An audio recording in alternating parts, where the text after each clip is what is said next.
Imagine it is 1914. World War I has just erupted.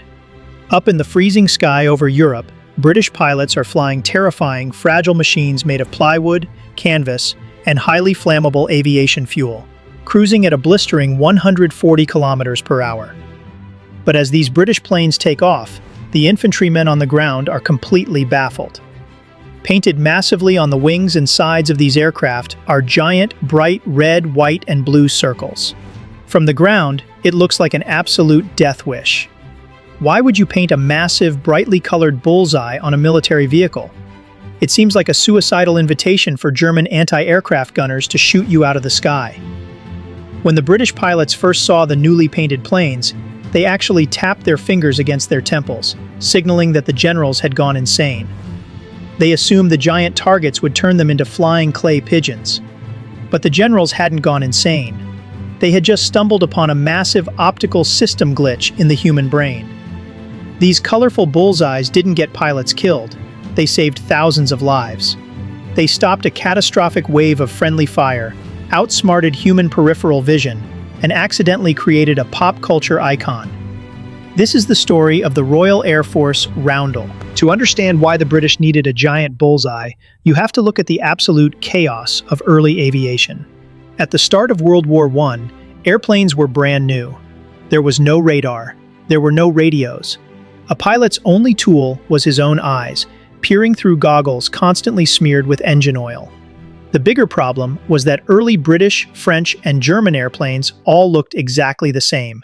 They were built from the same basic blueprints, had the same wing shapes, and trailed the same dirty engine exhaust.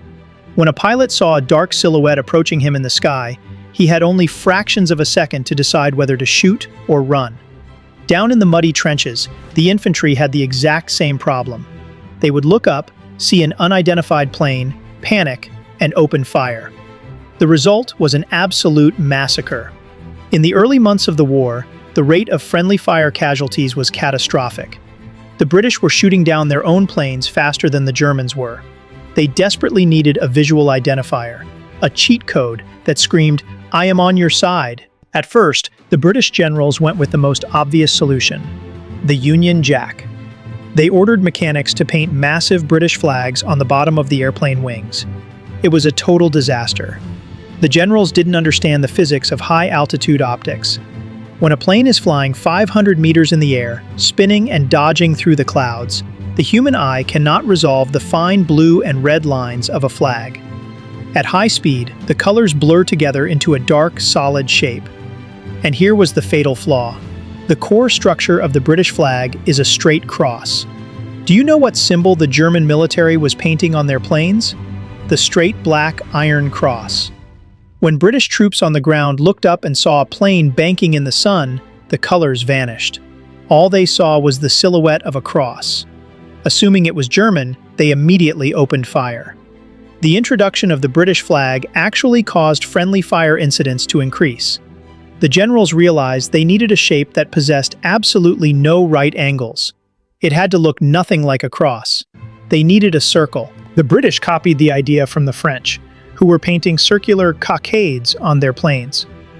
The British mechanics painted a massive blue outer ring, a white inner ring, and a red center. They called it the Roundel. The pilots complained, terrified that the German machine gunners would use the red center as a perfect aiming point. But the pilots were completely wrong. In the chaotic frenzy of a dogfight, a German pilot didn't have time to carefully aim at the center of a painted circle. He was just trying to hit the plane. The Roundel provided zero tactical advantage to the enemy, but it provided a massive advantage to the British. Friendly fire incidents dropped to almost zero overnight. Why? Because the Roundel acts as an optical hack on the human brain. When a fighter pilot is flying at high speed, his head is constantly swiveling. He isn't looking directly at targets, he relies heavily on peripheral vision. Scientists have proven that human peripheral vision is terrible at identifying fine details or straight angles, but it is hypersensitive to two things: sudden movement and contrasting circular shapes. Concentric circles, rings of different colors nested inside each other, force the brain to process the image much faster than a square or a star. When the eye catches a flash of the roundel in its peripheral vision, the brain instantly processes the geometry and fires a subconscious signal: friendly.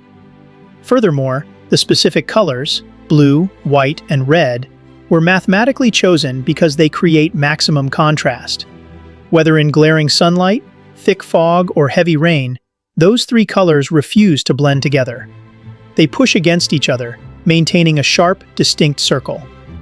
The roundel wasn't just a painted logo, it was a psychological safety mechanism. But as aviation evolved, the roundel had to mutate to survive. During World War II, British planes got exponentially faster. They also started flying night missions. When British night fighters went out hunting, the bright white ring of the roundel acted like a massive reflector. It caught the moonlight and enemy searchlights, illuminating the British planes like floating beacons. Mechanics quickly grabbed dark paint and blacked out the white and red, creating dark, stealthy blue roundels that blended into the night sky. For daytime fighters flying at speeds of 500 kilometers per hour, the blue, white, and red started to blur against the green camouflage paint. So, engineers added a massive bright yellow outer ring to create aggressive contrast against the fuselage. But the biggest glitch happened in the Pacific theater. The British were fighting the Imperial Japanese Navy. The Japanese painted their planes with the Hinomaru, the massive, solid red circle of the rising sun. When British and Japanese planes screamed past each other at 500 kilometers per hour, the human eye couldn't register the blue and white of the British roundel. It only registered the color red. British pilots were seeing the red center of their own wingmen's planes, confusing them for Japanese Zeros and opening fire. To stop the friendly fire, mechanics across the Pacific physically painted over the red center of every single British roundel, turning it into a completely different blue and white insignia for the rest of the war in Asia. The roundel survived the world wars. It survived the transition from canvas biplanes to supersonic jets. Today, you can still see it painted on the wings of cutting-edge, fifth-generation F-35 stealth fighters. Only now, it's applied with specialized, low-visibility paint that absorbs radar and dodges thermal imaging. But the strangest part of the roundel's history didn't happen in the sky. It happened on the streets of London. In the 1960s, a British youth subculture known as the Mods were looking for a simple, striking geometric symbol to represent their movement. They saw the military roundels on decommissioned airplanes and adopted the Bullseye as their own. Legendary rock bands like The Who began wearing the red, white, and blue circles on their jackets and drum kits. The design exploded into a global pop culture phenomenon, printed on millions of bags, shirts, and album covers. Millions of people wear the target today, completely unaware that it was originally engineered by desperate military generals over a century ago. A massive, colorful bullseye designed not to attract bullets, but to stop them. If the bizarre psychological history of the British roundel changed how you view aviation, hit that like button.